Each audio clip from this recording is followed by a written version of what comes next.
कि कर्मों का फल अवश्य ही मिलेगा, परंतु उनके प्रति आसक्ति की भावना नहीं होनी चाहिए। प्रत्येक व्यक्ति को बिना किसी लालच के अपने धर्म के अनुसार तथा अपने स्वभाव के अनुसार पूर्व निर्धारित कर्तव्यों का पालन करना चाहिए। निष्काम कर्म सिद्धांत प्रवृत्ति मार्ग तथा निवृत्ति मार्ग के बीच का अर्थात मध्यम मार्ग स्थापित करने का संदेश देता है, जिसके अनुसार फल की इच्छा न करना निवृत्ति मार्ग तथा कर्तव्य का पालन करना प्रवृत्ति मार्ग की अवधारणाएं हैं। श्री कृष्ण के अनुसार मनुष्य को प्रत्येक परिस्थिति में कर्म करते रहना चाहिए।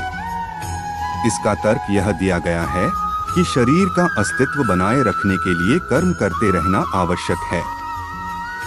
सत्वरज तथा तमो तीनों गुणों से परिपूर्ण यह प्रकृति मानव को प्रत्येक समय कर्म करने के लिए मोटिवेट करती रहती है।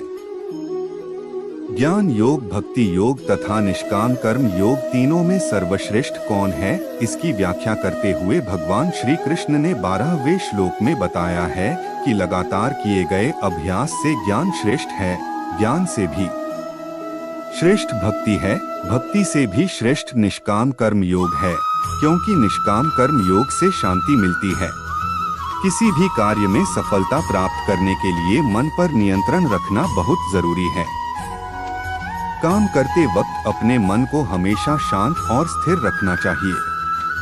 क्रोध बुद्धि का नाश करता है और इसकी वजह से बने बनाए काम भी बिगड़ जाते हैं। इसलिए मन को शांत रखने का प्रयास करें। हमें कोई भी कर्म बिना फल की इच्छा के बिना ही करना चाहिए। अगर किसी कार्य में सफलता प्राप्त करना चाहते हैं तो सिर्फ और सिर्फ अपने कर्मों पर ही केंद्रित करें। मन में कोई भी अन्य विचार आपको आपके लक्ष्य से भटका सकता है। व्यक्ति को कभी भी अपने कर्मों पर संदेह नहीं करना चाहिए। ऐसा करने से व्यक्ति खुद का सर्वनाश कर बैठता है। इसलिए सफलता प्राप्त करना चाहते हैं तो जो भी कार्य करें उसे पूरे विश्वास के साथ बिना किसी संदेह करें। मनुष्य को किसी भी वस्तु के प्रति अत्यधिक लगाव नहीं रखना चाहिए। यह लगाव ही मनुष्य के दुख और असफलता का कारण बनता है। अत्यधिक लगाव से व्यक्ति में क्रोध और दुख का भाव उत्पन्न होता है। इसकी वजह से वह अपने कर्म पर केंद्रित नहीं कर पाता है। इसलिए मनुष्य को अत्यधिक लगाव से बचना चाहिए। किसी भी कार्य में सफलता प्राप्त करने के लिए अपने भीतर छिपे डर को खत्म करना चाहिए। जो मुस्कुरा रहा है उसे दर्द ने पाला होगा, जो चल रहा है उसके पाँव में छाला होगा। बिना संघर्ष के इंसान चमक नहीं सकता, जो जलेगा उसी दिए में उजाला होगा। संघर्ष क्यों बचे संघर्ष से, संघर्ष ही तो जीवन की आत्मा है। जितना कठिन संघर्ष होगा उतनी ही शानदार जीत होगी। एक बार एक किसान भगवान से बहुत ही नाराज हो गया। किसान बहुत मेहनती था, बहुत मेहनत से वह खेतों में अनाज उगाता, उसकी देखभाल करता, पर अक्सर उसकी फसल खराब हो जाती। कभी सूखा पड़ जाता, कभी बाढ़ आ जाती, कभी तेज धूप, कभी आंधी, कोई न कोई कारण बन ही जाता कि उसकी फसल खराब हो जाती। एक दिन वह किसान गुस्से में आसमान की ओर देखकर भगवान से कहा, हे ईश्वर, आपको लोग सर्वज्ञता मानते हैं कि आप सब जानते हैं, कहते हैं कि आपके इच्छा के बिना एक भी पत्ता नहीं हिलता, पर मुझे तो लगता है कि आप छोटी सी छोटी बात भी नहीं जानते। आपको तो ये भी नहीं पता कि खेतीबाड़ी कैसे करते हैं। अगर आप जानते होते तो हर समय जो बाढ़, आंधी और तूफान आते हैं वो कभी नहीं आते। आप नहीं जानते कि कितना नुकसान उठाना पड़ता है हम किसानों को। यदि आप मेरे हाथ में यह शक्ति दे दे कि जैसा मैं चाहूँ वैसा मैं मौसम कर दूं, फिर आप देखना मैं अन्य के भंडार लगा दूंगा। भगवान इस किसान के तीखे वाक्य सुनकर मुस्कुरा रहे थे और वह किसान के सामने प्रकट होकर बोले, मैं आज से तुझे यह शक्ति देता हूँ कि तुम अपनी खेतों पर तुम्हारी जैसी इच्छा ही तुम वैसा मौसम कर दोगे। मैं बिल्कुल भी दखल नहीं दूंगा, तुम्हारी इच्छा से सब कुछ होगा। किसान बहुत खुश हो गया। किसान ने गेहूं की फसल अपनी खेतों में बोई। जब उसे लगा कि खेतों को धूप चाहिए तो खेतों को धूप मिले, जब पानी बरसना चाहिए तभी पानी बरसा।